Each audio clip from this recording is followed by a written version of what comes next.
Shalom saudara terkasih dalam Tuhan, apa kabar? Pastilah kabar itu luar biasa.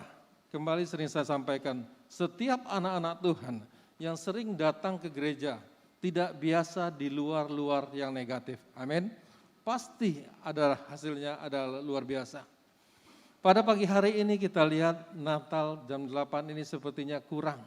Tadi malam full, penuh sampai ada yang keluar karena kepanasan.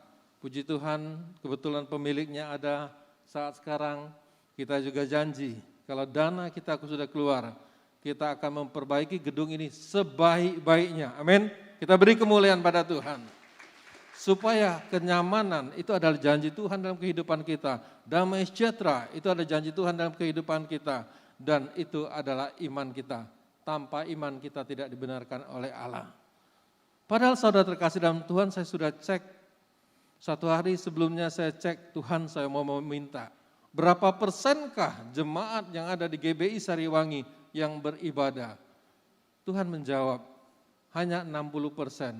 Yang 40% kemana Tuhan? Yang 40% liburan dan pulang kampung.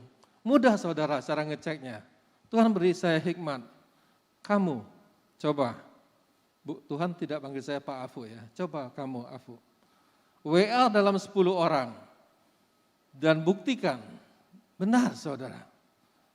Yang pulang kampung dan liburan para hamba Tuhan, para pengerja, juga jemaat, mahasiswa, 40% pulang kampung dan 60% ada di tempat ini. Dan 10% orang dari kota pulang ke kampung ini. Amin. Berarti saudara adalah orang-orang yang setia. Orang-orang yang setia kita beri kemuliaan pada Tuhan. Orang-orang yang taat, orang-orang yang cinta Tuhan, orang-orang yang mengasihi Tuhan. Dan saya pada saat sekarang bertanya, siapakah yang mengasihi Tuhan? Tolong angkat tangannya, jangan angkat kakinya ya. Tolong angkat tangannya. Saudara adalah orang-orang yang mengasihi Tuhan. Kita beri kemuliaan pada Tuhan. Hari ini kita banyak memberi kemuliaan kepada Tuhan. Supaya kemuliaan Tuhan itu turun. Supaya malaikat melihat dan melapor kepada Allah. Dan siapa yang merasa dikasihi oleh Tuhan? Tadi mengasihi Tuhan. Siapa yang merasa bahwa diri saya dikasihi Tuhan, saya disayang Tuhan, saya diperhatikan Tuhan? Tolong angkat tangannya. Oh, semua beri kemuliaan pada Tuhan. Kelihatan kurang keras ya. Tolong keras sedikit atau keras banyak. Tolong keras. Kita beri kemuliaan pada Tuhan. Haleluya. Ah, ini baru tepuk tangan. Ini baru tepuk tangan. Kita tidak tepuk sebelah tangan. Suatu kita tepuk tangan, Tuhan turun tangan, berarti kedua belah tangan kita tertepuk. Berarti sewaktu kita tepuk tangan, Tuhan menjawab tepuk tangan kita. Amin. Dan Tuhan dipermuliakan. Sewaktu kita menyenangkan Tuhan dan kita pun disenangkan Tuhan. Amin. Siapa di sini yang ingin senang? Semua orang yang normal senang karena Tuhan datang membawa hidup dan hidup itu berkelimpahan dan penuh damai sejahtera. Tetapi iblis datang untuk membunuh, mencuri dan membinasakan. Dan pada hari Natal yang berbahagia ini, kita semua adalah orang-orang yang berbahagia.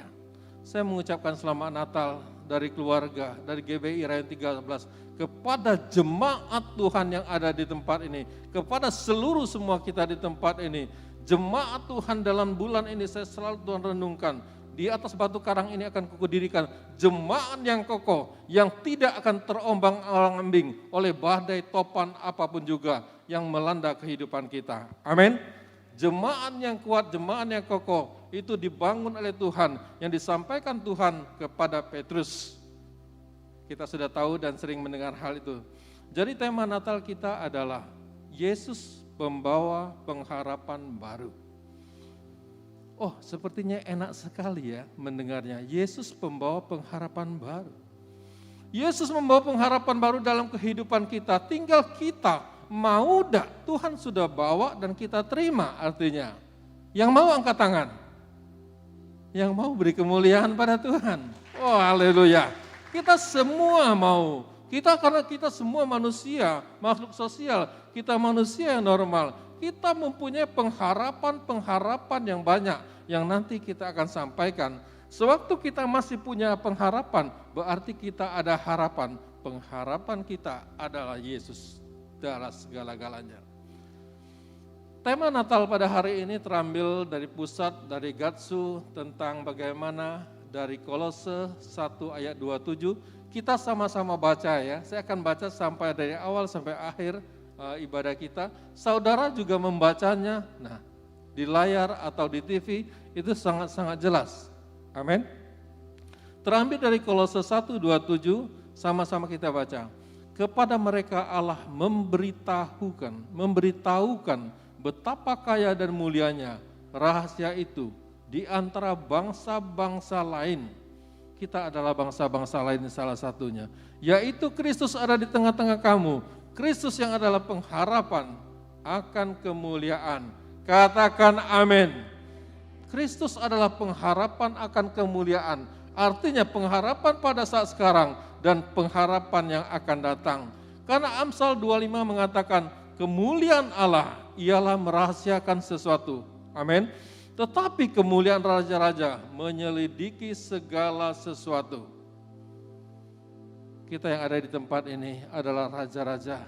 Alkitab mengatakan kita selidiki firman Tuhan. Artinya kita baca firman Tuhan. Kapan? Setiap waktu kita ada. Saya ingat tadi pagi tentang bagaimana seorang hamba Tuhan, salah satu wakil gembala dari Gatsu, yaitu Pak Dani Tumewa, salah satu juga yang mendoakan saya semenjak saya menerima Tuhan Yesus. Dia sewaktu itu tahun 99, KKR 99, saya terima Yesus 98 akhir.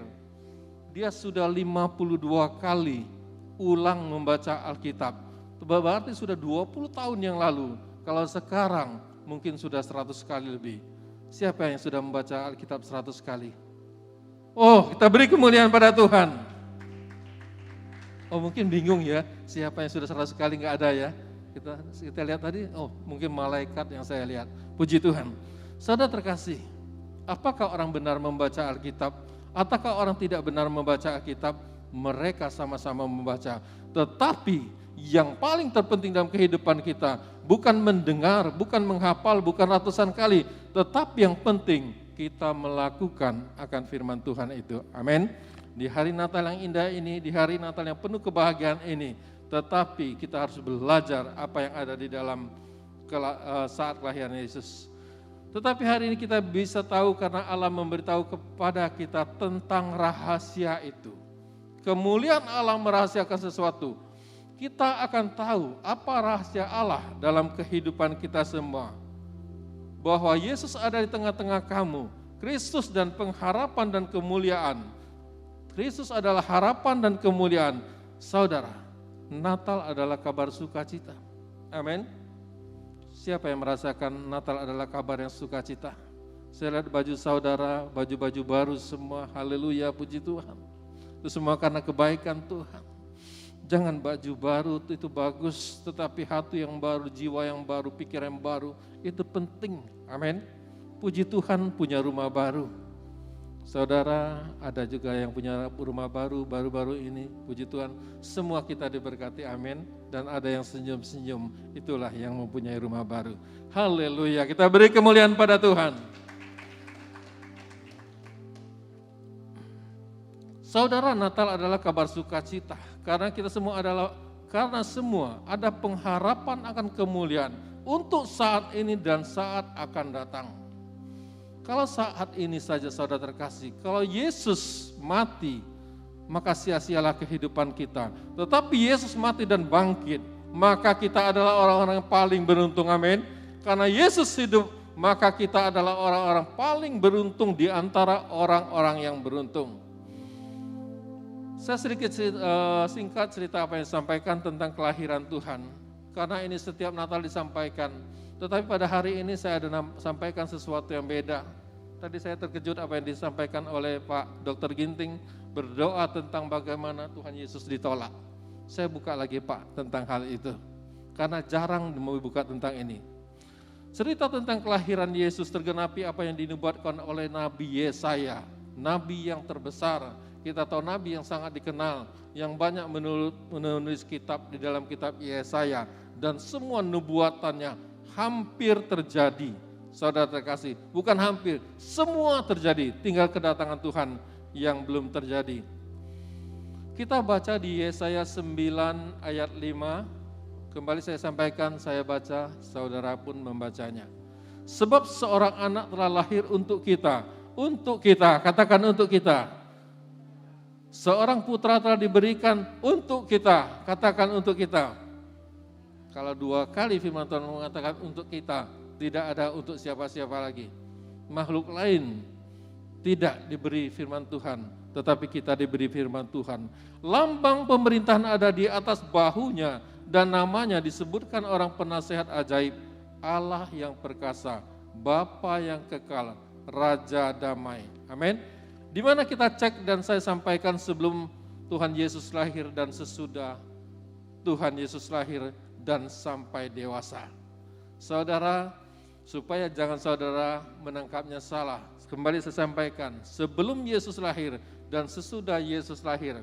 Jadi nanti ada sedikit terbalik dan arti kata yang positif. Natal pertama yang dialami Yusuf dan Maria di Bethlehem 2000 tahun yang lalu. Natal waktu itu ada kabar gembira, tetapi suasananya mencekam dan menakutkan. Tetapi Natal 2000 itu juga mencekam dan menakutkan. Natal 2001 mencekam dan menakutkan. Natal 2002 kita percaya pada saat sekarang Natal, kita penuh dengan sukacita Allah, amin. Kita beri kemuliaan pada Tuhan. Orang-orang yang bersukacita selalu bersorak-sorai, memuji, memuliakan Tuhan. Amin. Kabar gembira, malaikat datang kepada Maria dan menyampaikan bahwa Maria akan mengandung. Berarti beda dengan yang tadi ya. Firman Tuhan kita langsung buka di Lukas 1, pasal 31, 34 dan 35. 31 saya bacakan, saudara juga baca. Sesungguhnya engkau akan mengandung dan akan melahirkan seorang anak laki-laki, hendaklah engkau menamai dia Yesus. Kata Maria kepada malaikat itu, bagaimana hal itu mungkin terjadi? Karena aku belum bersuami, tapi dia sudah bertunangan dengan Yusuf. Ayat 35, jawab malaikat itu kepadanya, Roh Kudus akan turun ke atasmu dan kuasa Allah yang Maha Tinggi akan menaungi engkau. Sebab itu anak yang kau lahirkan itu akan disebut kudus, anak Allah. Singkat cerita, mengandunglah Maria. Amin. Apa perasaan Yusuf karena tahu bahwa Maria sedang mengandung? Berkecamuklah pikiran Yusuf di dalam kehidupannya. Walaupun Yusuf kedapatan orang yang boleh bilang penuh tulus dan baik hati, tetapi ia tetap berduka melihat Maria mengandung. Dia heran mengapa Maria mengandung, karena dia tidak tahu. Maria tidak memberitahu kepada Yusuf karena dia akan mengandung apa yang disampaikan oleh malaikat. Diam-diam Yusuf mau menceraikan Maria. Beginilah, disinilah pertama kali Tuhan Yesus ditolak manusia. Amin. Nanti saya sampaikan bagaimana cara penolakannya.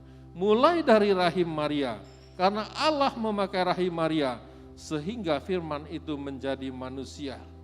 Kalau Tuhan Yesus diumpamakan air, Maria adalah selang airnya. Amin. Jadi Tuhan Yesus itu hanya numpang lewat dari rahim Maria atas kehendak Roh Kudus dan keluar menjadi rupa seorang hamba, mengambil rupa seorang hamba dan merendahkan diri paling dalam. Saudara terkasih dalam Tuhan. Jadi saudara terkasih,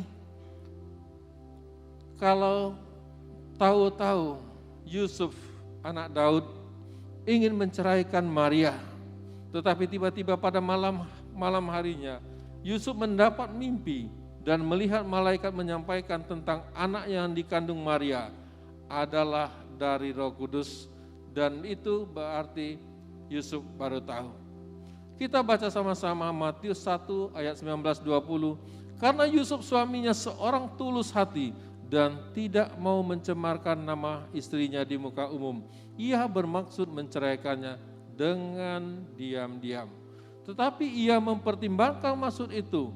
Malaikat Tuhan nampak kepadanya dalam mimpi dan berkata, Yusuf anak Daud, janganlah takut mengambil Maria sebagai istrimu, sebab anak yang di dalam kandungannya adalah dari Roh Kudus. Inilah penolakan pertama terhadap Yesus mulai dari dalam kandungan. Saya ceritakan sedikit sewaktu masih dalam rahim Maria, tepat semenjak jantung Yesus berdegup.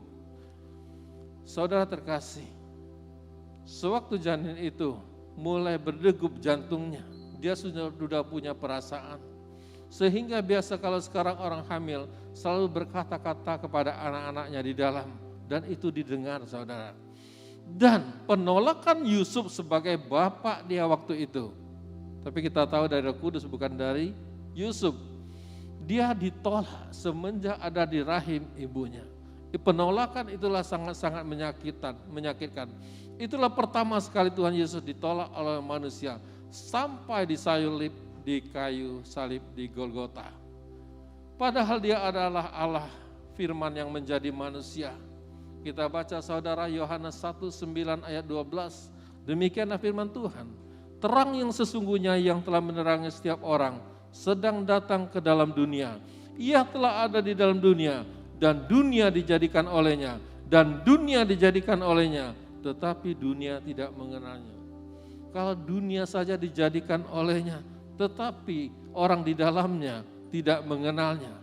Ia datang, ayat 11, ia datang kepada pemilik kepunyaannya, tetapi orang-orang kepunyaannya itu tidak mengenalnya.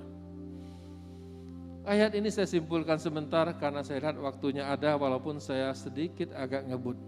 Tentang penangkaran di singa, tentang penangkaran singa. Mungkin saudara yang sudah pernah ke Israel, bukan ke Israel, ke Afrika. Di situ banyak sekali kebun binatang yang secara terbuka dan luas dan banyak penangkaran singa. Mengapa saya bercerita begini? Saya ingat sewaktu singa-singa itu saudara diambil dari hutan, kalau kadang-kadang ibunya atau bapaknya dan sebagainya, maka orang-orang yang mengambil singa untuk ditangkarkan atau dimasukkan dalam kandang dan dipelihara, saudara, singa-singa itu akan kenal kepada pawangnya, kenal dengan pawangnya, tetapi tidak kenal kepada pemiliknya. Suatu ketika, mungkin saudara juga sering membaca, seorang owner salah satu yang terbesar di Afrika datang kepada tempat penangkaran singa yang begitu luas, ratusan hektar saudara terkasih dalam Tuhan.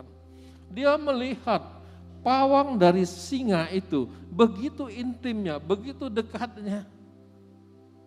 Dia mengelus-ngelus dan tidur bersama-sama dengan singa, guling-guling maksudnya saudara. Maka sang owner, pemilik dari ranch itu, pemilik dari penangkaran singa itu mendekat. Istilahnya bos nomor satunya mendekat. Tetapi apa yang terjadi? Dalam waktu hanya beberapa menit, singa yang begitu buas, 2 ekor langsung menerkam sang ownernya. Begitulah saudara terkasih dalam Tuhan. Dia tidak kenal pada pemiliknya. Banyak orang Kristen tidak kenal kepada Tuhan bahwa kita adalah pemiliknya. Tetapi kita tahu semenjak penyaliban Tuhan, semua orang memuji-muji Tuhan, Yesus anak Daud, Yesus anak Daud. Tetapi orang-orang itu jugalah yang menyalibkan Tuhan. Amin. Puji Tuhan kita ada di tempat ini semua karena anugerah Tuhan. Kita boleh belajar tentang kehidupan apa yang kita rasakan. Kalau pemiliknya mendekat pasti ditikamnya. Singa, kalau pemiliknya mendekat pasti ditikamnya. Tetapi kembali saya sampaikan, tetapi kalau pawangnya itu tidak. Di gereja ada pawang enggak? Kalau kita cerita, kita bukan bercerita tentang binatang, tapi tentang manusia. Para gembala, para pemimpin gereja, orang-orang yang ada yang melayani. Saudara adalah pawang. Dalam arti positif. Tetapi jemaat Tuhan itu benar-benar, kita benar-benar harus perhatikan. Karena mereka semua adalah milik dari Tuhan. Amin. Yang milik Tuhan angkat tangan. Semuanya milik Tuhan, amin. Milik Tuhan, dipelihara Tuhan dengan sangat sempurna. Jadi semua manusia kepunyaan Allah, tapi banyak manusia menolak Yesus dan tidak menerimanya. Mungkin ini tidak saya jabarkan. Perhatikan saudara, ayat 12, barang siapa menerimanya, tetapi semua orang yang menerimanya, kita adalah orang yang menerimanya, diberi kuasa supaya menjadi anak-anak Allah, yaitu mereka yang percaya dalam namanya, dalam nama Yesus. Kedatangan Tuhan langsung ditolak oleh dunia, karena Yesus bukan dari dunia. Amin. Kedatangan Tuhan di dunia langsung ditolak oleh dunia, karena Yesus bukan dari dunia. Dan kita pun adalah warga negara surga. Bahkan kota kelahiran Tuhan Yesus pun menolak dia. Kita tahu cerita tentang ini, bagaimana Yesus suatu perjalanan ke Bethlehem. Dan di situ dia kemalaman dan akan melahirkan. Tetapi dia mencari sebuah hotel, mencari sebuah penginapan, tidak ada. Berarti kota itu menolak Tuhan Yesus, amin. Terakhir kita tahu di manakah Tuhan Yesus lahir, jelas di kandang domba yang sangat-sangat hina. Saudara terkasih dalam Tuhan, kalau konglomerat, kalau anak bupati, mungkin anak lurah, anak camat, anak RT, anak presiden, kalau mau lahir pasti mencari yang terbaik, mencari tempat melahirkan yang terbaik, mencari klinik yang terbaik, bahkan di luar negeri. Tetapi saudara, kita renungkan pada hari ini, Tuhan datang hanya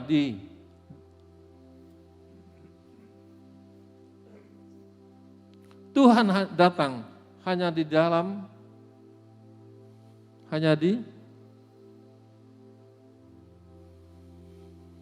kandang domba yang disebut ya sangat hina.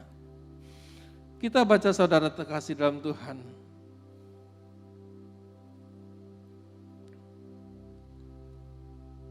Yesaya 53 ayat 1 sampai 12, tetapi ini saudara begitu cukup panjang.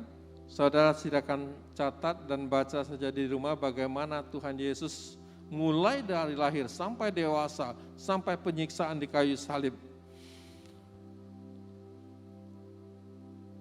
Kalau kita lihat sekarang, sekali lagi saudara, dan satu lagi saya sampaikan, ini yang saya akan sampaikan dan saudara baru tangkap. Dan juga kita tahu Raja Herodes menolak Yesus karena iri kepada Yesus yang masih bayi. Karena iri hati membusukkan tulang, tulang busuk karena kita iri hati. Dari itu firman Tuhan mengatakan, jagalah hatimu dengan segala kewaspadaan, karena disitulah terpancar kehidupan. Amsal 4:23 kalau enggak salah, tapi rasanya enggak salah. Saudara terkasih dalam Tuhan, Raja Herodes, sewaktu Tuhan Yesus lahir, dia suruh orang maju mencari di manakah raja itu datang lahir. Tetapi saudara kita akan tahu nanti, Raja Herodes tidak menjaga hatinya. Kita sebagai orang Kristen kita perlu sekali menjaga hati kita, karena dari hatilah terpancar kehidupan. Karena tidak menjaga hati, apa yang dijaga oleh Raja Herodes? Yaitu kedudukannya sebagai raja. Dia takut sang raja yang lahir itu, padahal masih bayi, tetapi dia sangat-sangat kelabakan. Karena dia menjaga kedudukannya sebagai raja, dia menjaga kedudukannya, dia menjaga hartanya, dan tidak menjaga hatinya. Oleh karena iri hati, hati-hati dengan iri hati, amin. Tapi puji Tuhan kita semua di tempat ini adalah orang-orang yang tulus hati. Karena dari itu saudara terkasih dalam Tuhan, apa yang dilakukan Raja Herodes nanti kita bisa tahu, karena penolakan Yesus juga. Yesus harus pindah ke Mesir dan kembali lagi ke Israel setelah Herodes mati.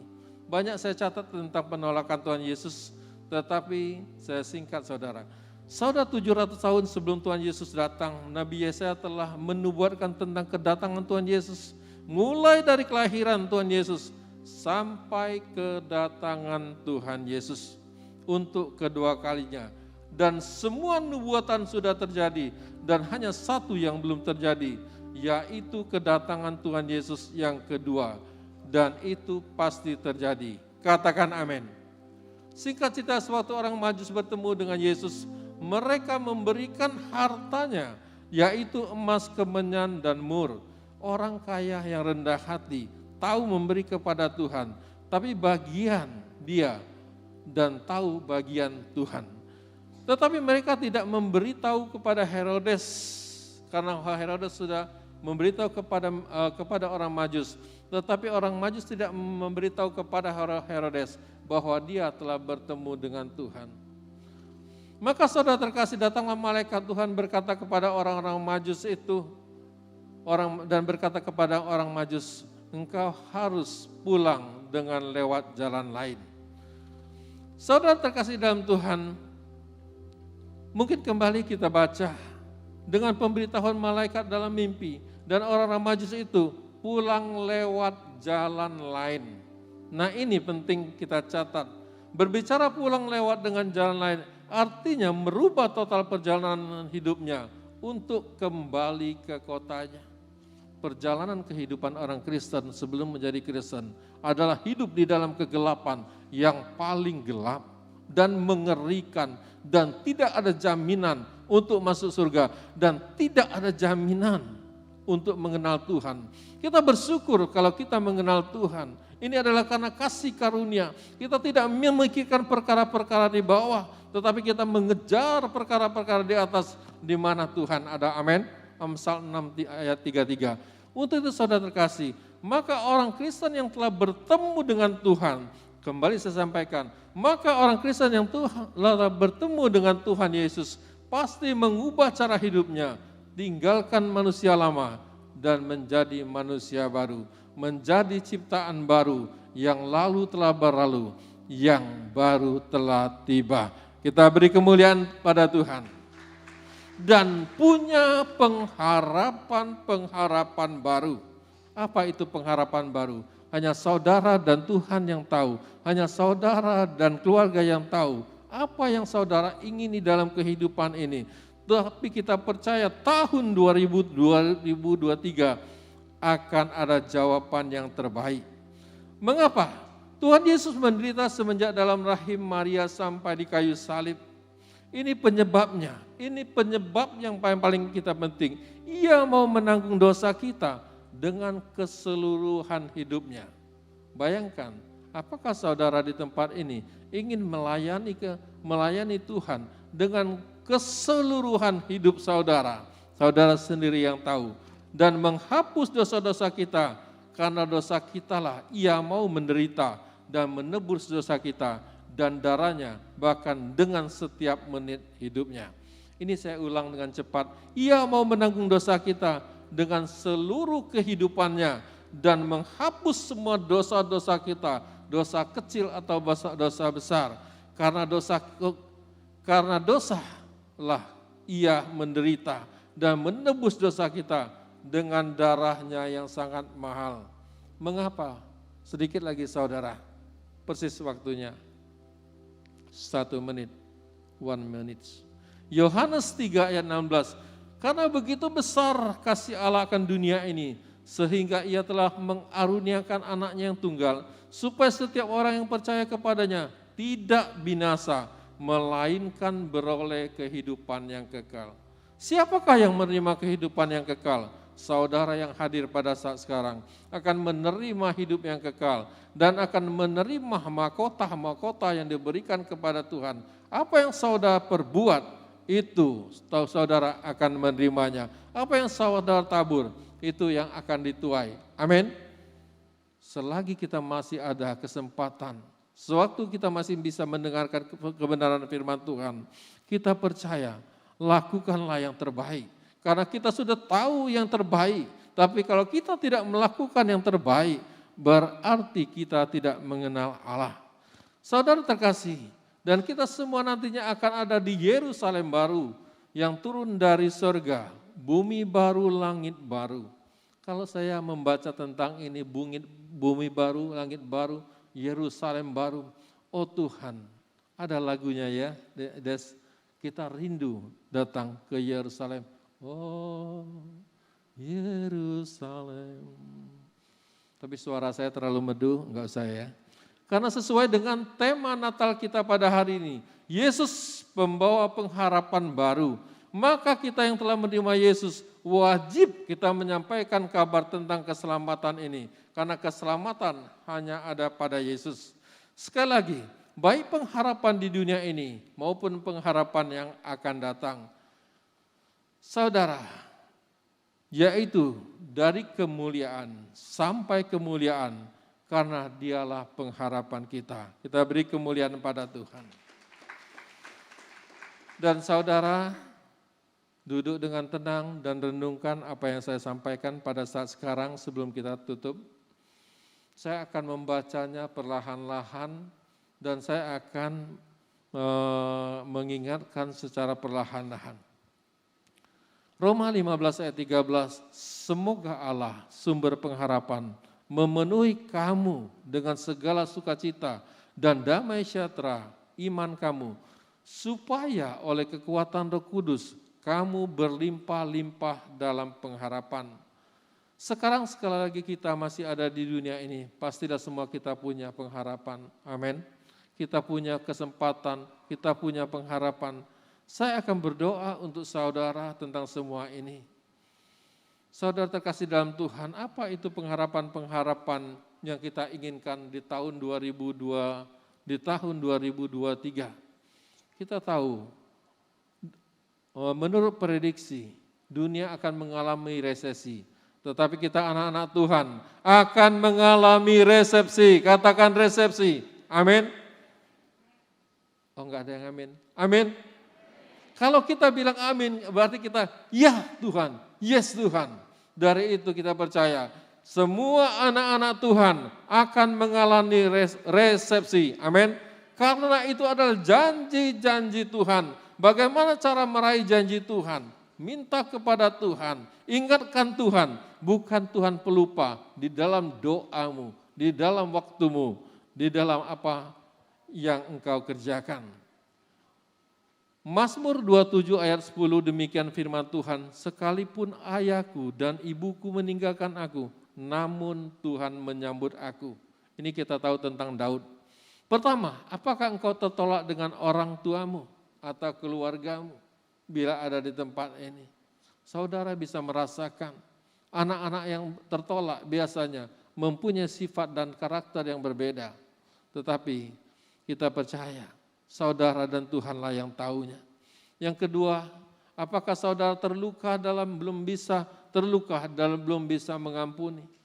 Yang ketiga, apakah saudara sedang bergumul dengan penyakitmu atau secara finansial dan lain sebagainya?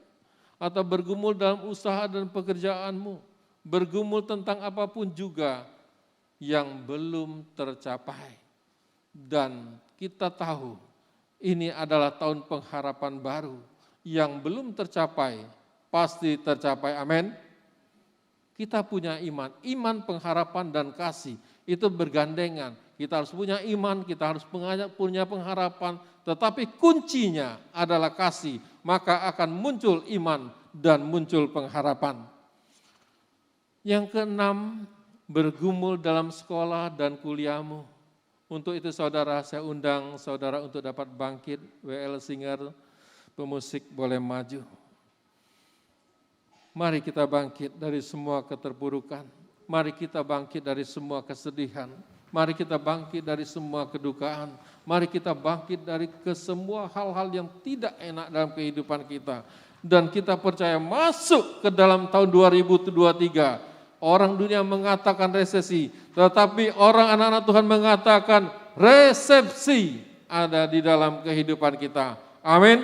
Amin. Kita percaya. Jangan pikirkan hal-hal yang negatif, tetapi pikirkanlah perkara-perkara di atas di mana Tuhan ada.